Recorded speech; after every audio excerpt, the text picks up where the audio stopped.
नमस्कार दोस्तों, Verde tales में आपका स्वागत है। आज की कहानी में हम पैसे को मैनेज करने के बारे में 5 दमदार बातें जानेंगे।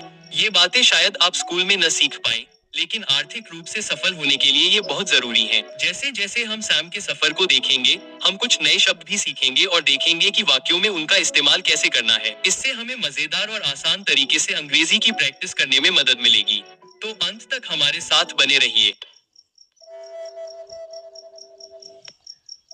एक समय की बात है, एक छोटे से शहर में सैम नाम का एक 27 साल का आदमी रहता था।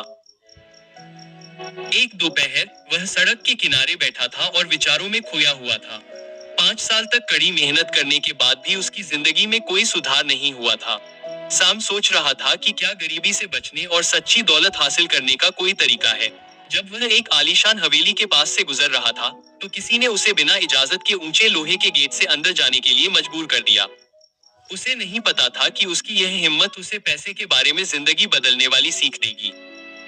दूर से उसने देखा कि एक बूढ़ा आदमी बगीचे की बेंच पर बैठा है और उसके हाथ में कॉफी का कप है। यह व्यक्ति हवेली के मालिक श्री हेस थे, जो एक अमीर लेकिन विनम्र और उदार व्यक्ति थे। सैम ने विनम्रतापूर्वक उनसे माफी मांगी और कहा, श्री हेस, बिना अनुमति के अंदर आने के लिए मुझे खेद है।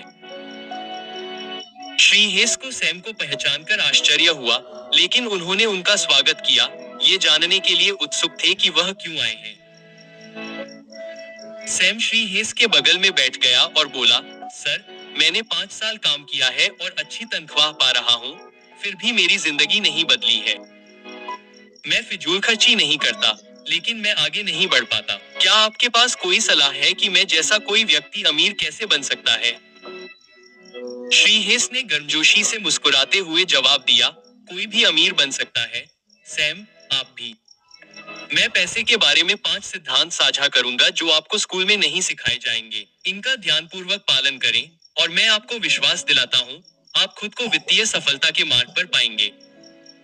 सैम ने उत्सुकता से श्री हेस की बात सुनी। श्री हेस ने कहा कि पहला नियम है कि अपनी कमाई से कम खर्च करें। यह बुनियाद है।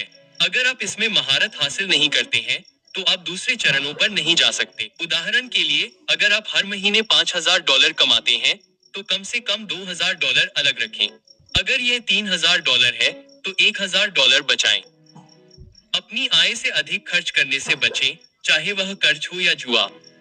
6 फाउंडर वेतन के साथ भी इस नियम के बिना आप कर्ज में ही रहेंगे। सैम ने सोच समझकर सिर हिलाया, हर शब्द को आत्मसात किया। श्री हेस ने अपनी कॉफी का एक घूंट लिया और जारी रखा। दूसरा नियम है एक आपातकालीन निधि रखना। जीवन अप्रत्याशित है। कार की मरम्मत, छत का टपकना या यहाँ तक कि छटनी भी कभी भी हो सकती है। आपातकालीन निधि के बिना आपको घाटे पर संपत्ति उधार लेने या बेचने के लिए मजबूर होना पड़ता है, जिससे आपके विकल्प सीमित हो जाते हैं और तनाव बढ़ता है। इसे अपने सुरक्षा जाल के रूप में सोचें। अप्रत्याशित घटनाओं के समय आपके वित्त की रक्षा करता है। उठो। सैम ने फिर से सिर हिलाया, इस दृष्टिकोण में बुद्धिमत्ता की सराहना करते हुए। चलिए तीसरे पाठ पर आते हैं, जो है निवेश। अब आप जैसे लोग किसी व्यवसाय या स्टॉक में निवेश करने के बारे में अनिश्चित महसूस कर सकते हैं, क्योंकि आपके पास अधिक ज्ञान नहीं हो सकता है। इसलिए अभी आप अपने आप में सबसे अच्छा निवेश कर सकते हैं। सैम ने उत्सुकता से पूछा, कैसे, सर? श्री हेस ने जारी रखा, अपने कौशल सेट को लें, चाहे वह बढ़ईगिरी, प्लम्बिंग या ग्राहक सेवा हो। अपने समय, ऊर्जा और धन को उसमें और अधिक महारत हासिल करने में निवेश करें। जाने कि आपके बॉस सामग्री कहां से प्राप्त करते हैं या अपनी सेवाओं को बेहतर ढंग से विपणन करने के तरीके खोजें। अपनी कुछ बचत का उपयोग अपनी विशेषज्ञता को बढ़ाने, पाठ्यक्रमों में भाग लेने, उपकरण खरीदने या प्रासंगिक पुस्तकें पढ़ने के लिए करें। इन शब्दों के मूल्य को समझते हुए सैम ने श्री हेस को नए दृढ़ संकल्प के साथ देखा, यह पछतावा करते हुए कि उसने यह पहले नहीं सीखा था। श्री हेस ने चौथा पाठ जारी रखा, अब जब आप कौशल प्राप्त कर रहे हैं, तो अधिक कमाने का समय आ गया है।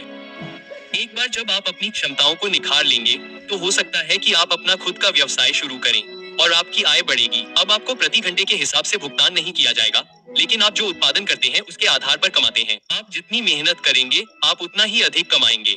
आसमान काला होता जा रहा था, फिर भी सैम को जाने की कोई इच्छा नहीं हुई। वह अंतिम सिद्धांत सीखने के लिए उत्सुक था। श्री हेस ने उसकी ओर देखा और कहा, और अंत में 5वां पाठ, निष्क्रिय आय बनाएं। जब आपने पहले 4 सिद्धांतों को लागू कर लिया है, तो आपके पास अतिरिक्त पैसा होना चाहिए। अब समय आ गया है कि आप अपने पैसे को आपके लिए काम करने दें। आप संपत्ति में निवेश कर सकते हैं, किराए का व्यवसाय शुरू कर सकते हैं, एक फ्रेंचाइजी खरीद सकते हैं, या निष्क्रिय आय के अन्य स्रोतों पर शोध कर सकते हैं। ध्यान से सोचें और बुद्धिमानी से चुनें। कैसा है सैम? क्या तुम ये सबक सीखने के लिए तैयार हो?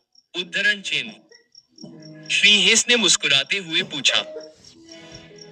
उत्साह से भरे सैम ने जवाब दिया, मैं बस काम पर जाता था, थोड़ा बचाता था और उम्मीद करता था कि मेरे पास दौलत आ जाएगी।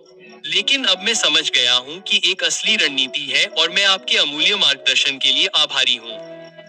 आज हमने इस कहानी के माध्यम से धन और वित्तीय ज्ञान के बारे में नए शब्द और वाक्य सीखे।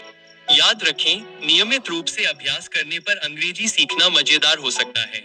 इसलिए सुनते रहें, सीखते रहें और बढ़ते रहें। इस कहानी को लाइक, कमेंट और शेयर करना न भूलें कि कैसे इस कहानी ने आपकी अंग्रेजी सुधारने में मदद की। देखने के लिए धन्यवाद और मैं आपसे अगली कहानी में मिलूंगा जहां हम साथ में सीखना जारी